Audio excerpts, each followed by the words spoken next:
ब्रह्मा जी कहते हैं महाराज जी बस आने का कारण केवल इतना सा है कि अब हम मनुष्य का निर्माण कर रहे हैं, मानव शरीर का निर्माण कर रहे हैं, तो मानव शरीर को जीवित अगर रहना है, मानव शरीर को अगर मनुष्य शरीर को बनाए रखना है तो उसके निर्माण में आपकी जरूरत है। शंकर जी ने पूछा वो कैसे? शिव जी से ब्रह्मा जी ने कहा कि संसार को अगर श्वास प्रदान करने वाला है, संसार को अगर दुख का नाश करने वाला है, संसार को अगर जीवित रखने वाला है, संसार को अगर मनुष्य देह को स्थिर रखने वाला है, तो वो देव महादेव है, वो शंकर है। तो आपसे निवेदन केवल इतना है कि हम मनुष्य का जब निर्माण करें तो हमारा भोलेनाथ, हमारा शंभु, हमारा शंकर, हमारा देवाधिदेव महादेव इनको जीवित रखने में संग प्रदान कर दे।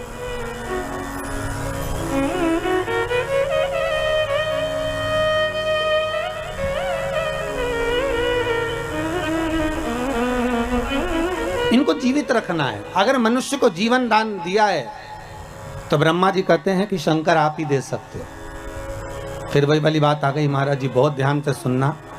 सबसे कठोर धातु लोहा, लोहे की तलवार बनती है, लोहे की गुप्ती बनती है, लोहे का फरसा बनता है, लोहे की बंदूक बनती है। सबसे कठोर धातु है लोहा। लोहा ये विचार करता है कि अगर मैं चाहूं तो संसार को नष्ट कर दूं, मैं चाहूं तो किसी को भी मार सकता हूं। पर लोहे को जब अहंकार आ गया तो लोहे के सामने अग्नि आकर खड़ी हो गई और अग्नि ने कहा तो चिंता मत कर, तुझसे ज्यादा कठोर मैं हूं, मैं कभी भी तुझे गला सकती हूं। और लोहे को अग्नि गला देती है।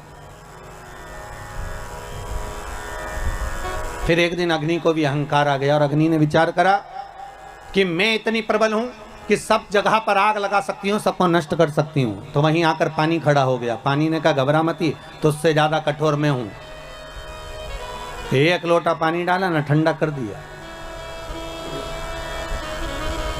अब पानी को अहंकार आ गया। पानी को लगा कि मैं सबसे ज्यादा कठोर, कहीं पर भी तहलका मचा सकता हूं, हर किसी को नष्ट कर सकता हूं, किसी को भी डुबा सकता हूं, किसी के भी घर बस्ती को मैं पानी में ले जा सकता हूं।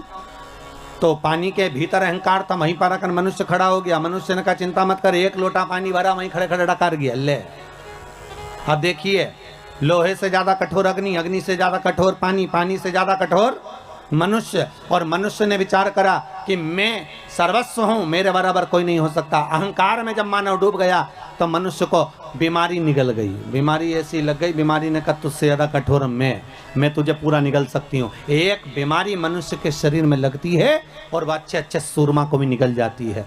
पर बीमारी ने विचार करा कि मेरे बराबर कोई नहीं हो सकता, मैं अच्छे अच्छे को निकल गई, अच्छे अच्छे सूरमा को भी निकल गई। तो बीमारी ने जब अहंकार करा, उतने समय में स्वयं कालों का काल महाकाल आकर खड़ा हो गया और बीमारी को ही निकल गया। क्योंकि अकाल मृत्यु वो मरे जो काम करे चंडाल का, और काल उसका क्या बिगाड़े जो भक्त हो महाकाल का। भगवान शंकर की अगर आराधना कर रहे हो, शिव की उपासना कर रहे हो, शंकर की भक्ति में अगर डूबे हुए हो, शिव आराधना में डूबे हुए हो, अगर शंकर के अनुमोदन में डूबे हुए हो, तो ये पक्का है कि काल भी आपको कुछ बिगाड़ नहीं सकता। काल भी नहीं बिगाड़ सकता। बस थोड़ा जागरूक हो। आया है, अब लोग कहते हैं गुरुजी कोरोना महामारी आई है, बड़ी विचित्र आई है। बिल्कुल आई है। ये कोरोना वायरस आया है गुरुदेव, बहुत बर्बाद कर रहा है। गांव की गांव, नगर की नगर, शहर की शहर। देखो आप महाराष्ट्र की स्थिति,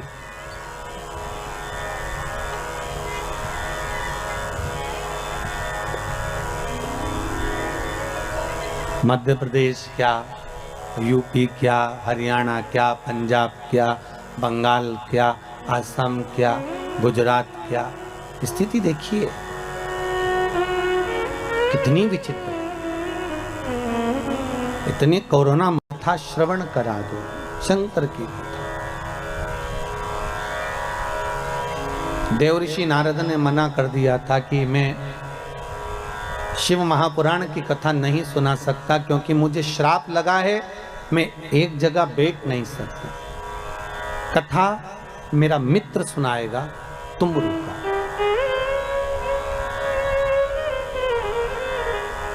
आप लोग यदि कभी साउथ में गए हो, दक्षिण में, तो दरवाजे पर, शंकर जी के मंदिर के दरवाजे पर दो